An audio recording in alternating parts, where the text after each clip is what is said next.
Salut à tous, en ce jeudi 28 septembre 2017, il y a Reda Kadri qui a un message pour vous, donc j'aimerais vous le faire partager, donc je vous invite à écouter ce qu'il a à dire. Pour ceux qui auraient envie de progresser dans leur islamité, j'ai envie de dire, pour ceux qui ont envie de découvrir qu'est-ce que l'islam, qu'on entende un peu une voix autre que celle qu'on entend un peu trop souvent. Et vous allez voir, c'est très intéressant. Donc je vous invite à l'écouter jusqu'au bout et à faire tourner la vidéo, en fait la sienne ou celle-ci, comme vous voulez, pour le faire connaître au plus grand nombre, parce qu'il mérite d'être connu et reconnu, j'ai envie de dire, pour le travail qu'il fait, qui est salutaire, et qui est un vrai message de paix, et qui est très très très intéressant. Voilà, c'est tout ce que j'avais dit, c'est tout ce que j'ai à vous dire concernant l'oiseau. Voilà, que Dieu le bénisse, que Dieu l'assiste dans son travail, et j'espère qu'un jour, Inch'Allah, il traduira le Coran en français. Je pense qu'il faut qu'il le fasse. Voilà, allez, faites tourner son travail. Avant tout, écoutez ce qu'il a à dire, et si vous pensez que son travail est intéressant, faites tourner et faites-le connaître sur les supports, sur les réseaux sociaux. Voilà, c'est pour lui que vous le faites, c'est aussi pour le bien de tous, c'est pas pour moi que vous le faites. Voilà, allez, portez-vous bien, et je vous dis à très vite, bon visionnage, à plus, peace.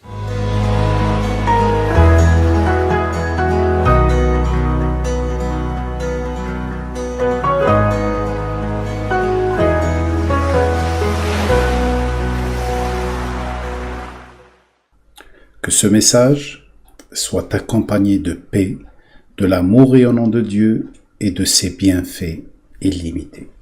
Comme je l'ai déjà annoncé, demain c'est le début de diffusion de la minute de Reda. Alors j'ai trouvé utile que je vous présente le mode d'emploi Kiteb de ces courtes vidéos. Ça va être la dernière longue vidéo dans cette série, les autres vont être de l'ordre d'1 minute. Alors, je vous demande simplement d'écouter jusqu'à la fin. Ces minutes peuvent être votre série favorite. Alors, quel sera le sujet de ces minutes? C'est très simple. Ça sera mes minutes de salat avec le Coran, ma liaison unifiante avec le Coran, mes questions qui m'ont aidé à évoluer dans ma vie et comment la compréhension du langage coranique était le vrai chemin vers le bonheur. Vous allez remarquer que c'est un dialogue avec moi-même, à travers des questions que presque tout le monde se pose. Quel genre de questions? C'est des questions existentielles telles que « Qui est mon Dieu ?» Pourquoi j'ai le sentiment qu'il m'abandonne? Est-ce que Dieu m'a créé pour souffrir? Pourquoi Dieu laisse l'injustice s'installer dans le monde? Qu'attend Dieu exactement de nous? Etc. Il y a aussi des questions sur le rite, telles que pourquoi je me prosterne dans la salade? Pourquoi je suis dans cette position de fœtus? Pourquoi je m'incline? Quelle est la relation entre le mot recours, traduit par inclinaison, et recours? Pourquoi des fois j'ai le sentiment que je perds mon temps en faisant la salade? Ou pourquoi je ne trouve pas de plaisir à la faire? Quelle est exactement la zakat, l'aumône légale? Quelle relation avec les impôts que je paye chaque année à l'État? La question du voile, le mariage, le divorce, selon le Coran. Il y a d'autres types aussi de questions. Des questions importantes sur le fonctionnement de mon corps et de mon esprit. Pourquoi j'ai des maladies? Pourquoi les animaux se soignent tout seuls et nous non? Pourquoi certains sont obèses ont le cholestérol, l'hypertension et d'autres ne l'ont pas? Comment me débarrasser complètement du stress, de la panique, du sentiment d'impuissance et d'échec? Pourquoi les ados ont des boutons? Pourquoi le cancer atteint certains et d'autres non? Comment devenir beau sans traitement, etc. Vous verrez que ça va être des questions et des réponses très pertinentes que, grâce à Dieu, j'ai trouvées dans le Coran. Des questions aussi sur le couple et les enfants, les fonctionnements de la famille, comment dire non à son ado, pourquoi certains ressemblent à des ados à l'âge de 40 ans, comment fonctionne la femme idéale, comment fonctionne l'homme idéal, comment découvrir cela dans votre futur conjoint, comment préparer son mariage. Il y aura aussi des questions qui concernent l'entreprise, l'évolution professionnelle, comment découvrir mon travail idéal, comment créer une entreprise prospère, comment choisir son associé et les erreurs à ne pas commettre, etc. Vous aurez aussi des questions qui concernent le Coran et le vocabulaire coranique. Quelle est sa langue? Pourquoi il est dans cette langue et pas d'autres? Pourquoi je ne doute pas de l'authenticité du Coran? Pourquoi la première sourate s'appelle Al-Fatiha, l'ouvrante? Et qu'est-ce qu'elle ouvre? Pourquoi la deuxième s'appelle Al-Baqara, la vache? Pourquoi la troisième elle s'appelle Al-Imran? Quelle est la logique dans ce livre qui est, bien sûr, fait par l'auteur qui a créé ce monde? Qui est vraiment Dhul Qarnayn, traduit par celui qui a les deux cornes de la Sourate 18? Qu'est-ce qu'il a fait exactement? Son voyage? C'est quoi le temple de Salomon et ses secrets? Quelle est dans le Coran la symbolique de tout ce qu'on connaît, nous, dans le monde matériel? La mer, le ciel, l'oignon, l'ail, la vache, le chameau, toutes choses. C'est quoi exactement la pomme ou le fruit dont Adam a touché? Comment Youssef a pu expliquer les rêves? Comment Moïse a pu ouvrir la mer? Comment Jésus a pu soigner les malades? Quel genre de maladie il soignait? Ou bien sûr d'autres questions que la science n'arrive pas à trouver de réponse fiable et que Dieu m'a permis de trouver certaines réponses dans le Coran. Par exemple, une question que tout le monde se pose: pourquoi nous avons le sentiment que le temps s'accélère? Pourquoi l'enfant pleure au moment de sa naissance? Pourquoi les hommes préfèrent des couleurs différentes de celles des femmes? L'origine de l'homme était un singe? Quelle est la réalité de cette théorie de l'évolution dans le Coran? Peut-on donner ses organes pour la science, etc. Je crois que vous avez eu un panel très large de questions que peut-être vous posez tous les jours, ou vous ne posez pas. En tout cas, c'est des questions qui intriguent et qui cherchent réponse. Voilà le sujet de la minute de Reda, que j'espère, Inch'Allah, qu'elle va être pour vous une source de savoir recueilli directement dans le jardin du Coran. Pourquoi la minute de Reda? Pour le comprendre, je suis obligé de vous parler un petit peu de mon parcours. Depuis octobre 2016, je ne publie plus de rappels hebdomadaires car j'ai quitté définitivement le poste d'imam. Il faut savoir que je n'avais jamais imaginé être imam un jour. Mais à partir de 2007, devant le discours dogmatique et stérile tenu dans certaines mosquées, j'ai pris l'initiative d'occuper bénévolement ce poste.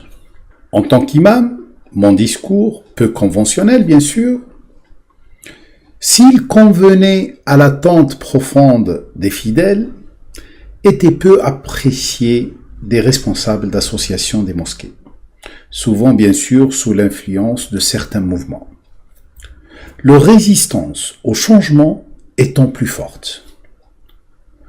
D'ailleurs, quelque chose qui m'a toujours étonné, mais j'avais compris pourquoi dans le Coran, mon utilisation presque exclusive du Coran comme référence dans mes interventions dérangeait nombre d'entre eux. En octobre 2016, j'ai pris alors la décision de ne plus remplir le rôle d'imam, car j'ai compris que je ne pouvais pas exprimer ce que je découvrais dans le Coran dans un cadre culturel limité, je dis bien culturel. Ma mission, comme celle de tout chercheur de vérité, étant de s'adresser à tous les humains, quelle que soit leur religion ou leur culture. Je ne pouvais pas tenir un discours universel comme le veut le Coran en étant imam dans une mosquée. De toute façon, je ne m'étais jamais considéré comme imam dans le sens restrictif du terme, représentant d'une religion. Le net est devenu mon moyen de propager ce savoir, éminemment utile pour établir la paix, salam, dans un monde où les religions divisent plus qu'elles ne rassemblent. Mais sachez que je ne regrette pas la période où j'étais imam. Elle fut l'occasion pour moi d'enseigner le langage coranique selon Allah pour des milliers d'enfants et d'adultes, et de faire découvrir à nombre de musulmans et de non-musulmans la richesse de ce texte universel. Je reçois des messages tous les jours, de casser les préjugés, de fournir des arguments probants afin de combattre le radicalisme ou d'y échapper. Beaucoup témoignent que cet enseignement nouveau, concret, a changé leur vie, car la nature de ce savoir n'est pas simplement théorique. Pendant cette même période où j'étais imam, c'est-à-dire une période de 10-11 ans, j'ai profité de mon expertise et ma connaissance du texte coranique pour conseiller beaucoup de fidèles, les accompagner ou être leur médiateur pour des conflits d'ordre familiaux. Quand j'ai quitté ce poste, je vous ai promis de continuer de propager mon message sur le net et de reprendre les rappels de vendredi. Et comme je l'ai déjà dit, je ne l'ai jamais fait. Certes, j'ai repris les veillées coraniques, qui s'appellent maintenant séances de développement spirituel mensuel. J'ai continué à diffuser mes cours en salle ou sur Internet, en e-learning. J'ai continué le conseil, la médiation en général pour mes étudiants ou ceux qui s'adressent au service de l'association. Je donne aussi des cours et séances de développement spirituel pour le compte de l'association ALAC pour des enfants à partir de l'âge de 3 ans.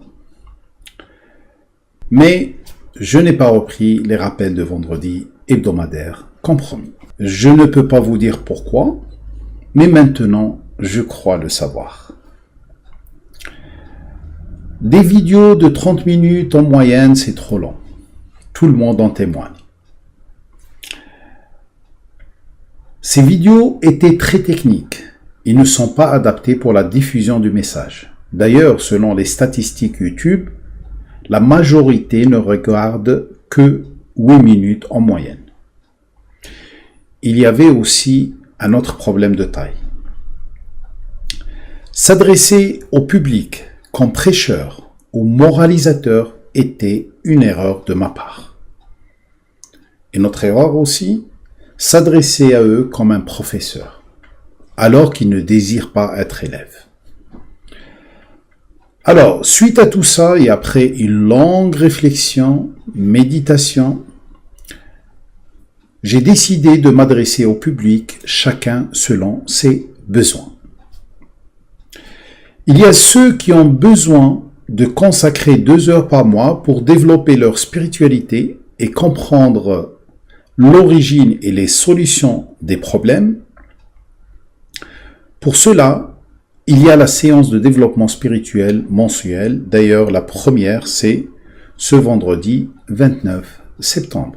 Et je vous invite de vous inscrire. La première est gratuite. Les suivantes sont contre adhésion à l'association ALAC ou un don mensuel à l'association ALAC pour la financer.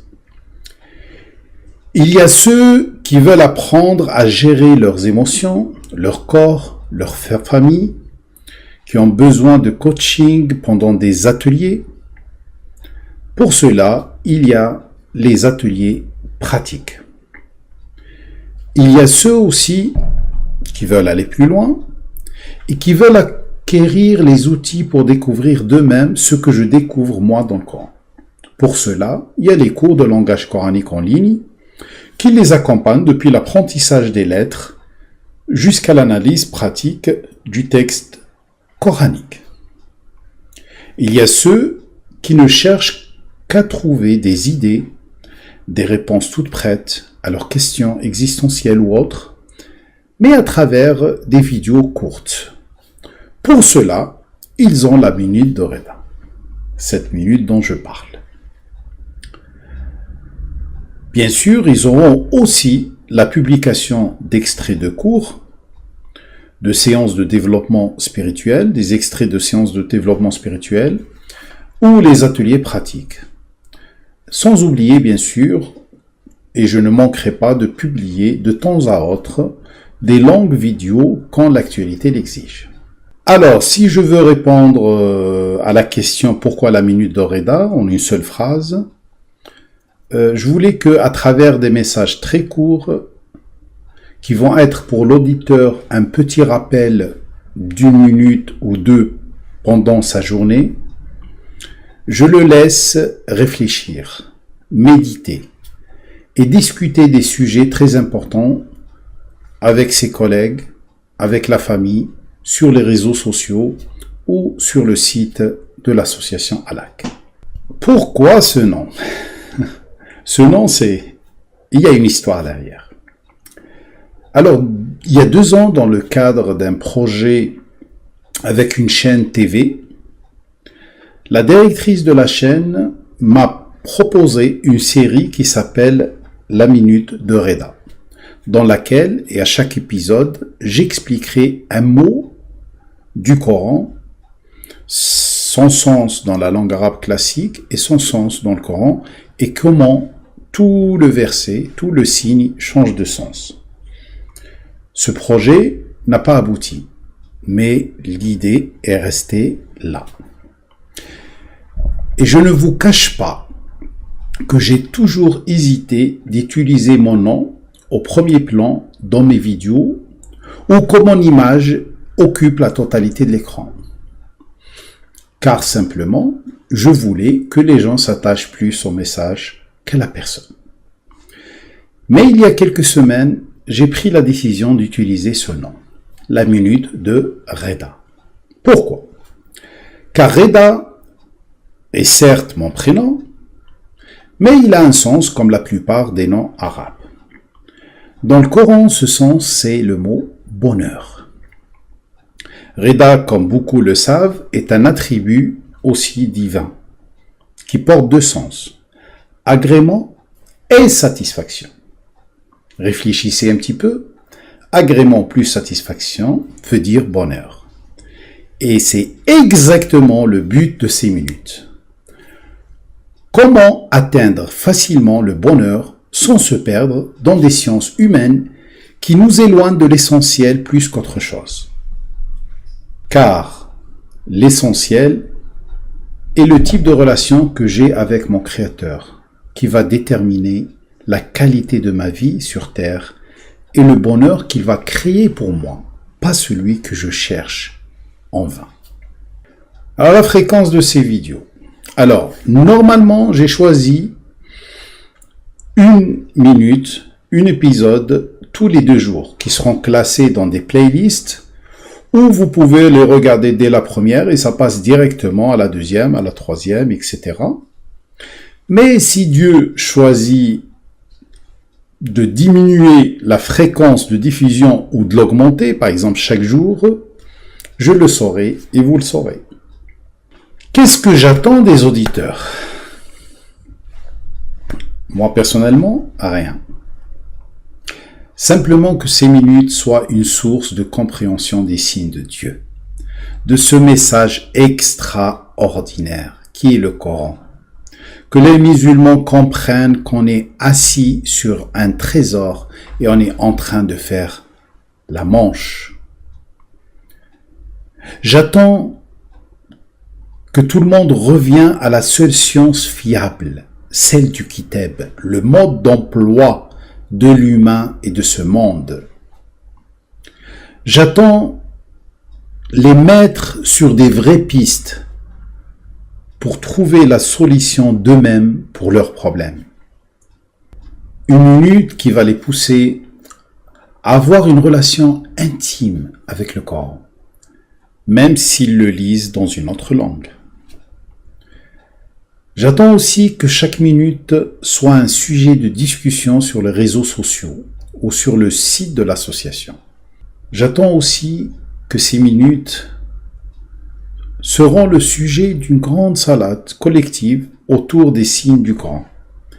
Mais cela exige que les personnes qui profitent de ces minutes n'oublient pas de les partager.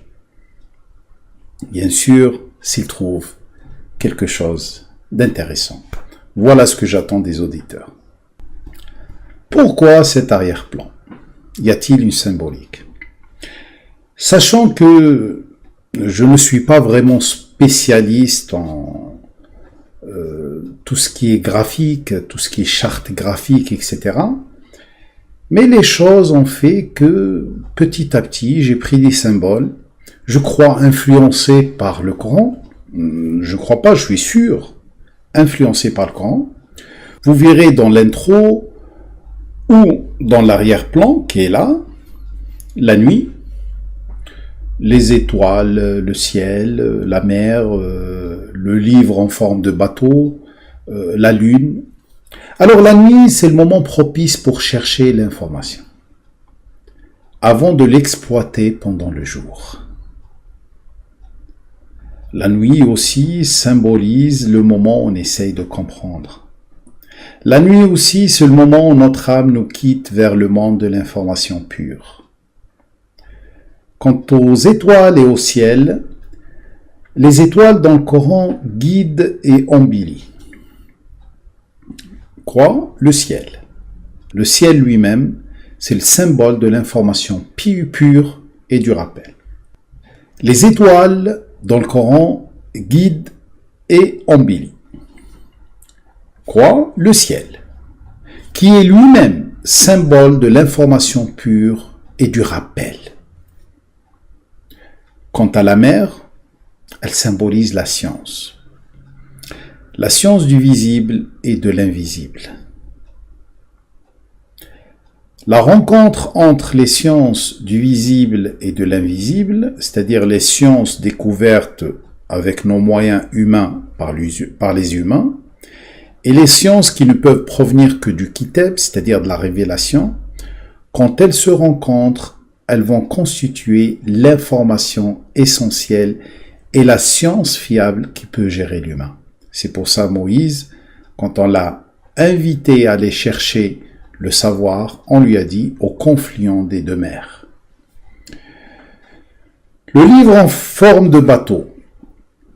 Alors le livre, je vais expliquer déjà la lune. La lune, c'est le symbole du reflet de la lumière de la révélation. Bien sûr, la lune, elle fait quoi? Elle reflète la lumière du soleil. Alors c'est elle le symbole du reflet de la lumière de la révélation, qui diminue l'obscurité de la nuit, et bien sûr, elle nous indique l'approche de l'aube quand elle bouge. Alors, le livre en forme de bateau avec un ciel et un arbre. Il y a un parallèle très intéressant dans Sourate al-Qamar, la lune, entre le déluge de Noé et le bateau ou le vaisseau qui l'a sauvé, lui et ses disciples, et le Coran, porteur d'informations illimitées, la base de données illimitée qui peut nous sauver dans un monde où on est bombardé tous les jours d'informations, souvent non fiables, des fois destructrices, et qui nous éloignent de l'essentiel. Alors revenons ensemble autour du Coran et rappelez-vous que le seul mérite, la seule admiration revient à lui seul, l'enseigneur des êtres de l'univers. Et je vous dis à bientôt, à la première minute.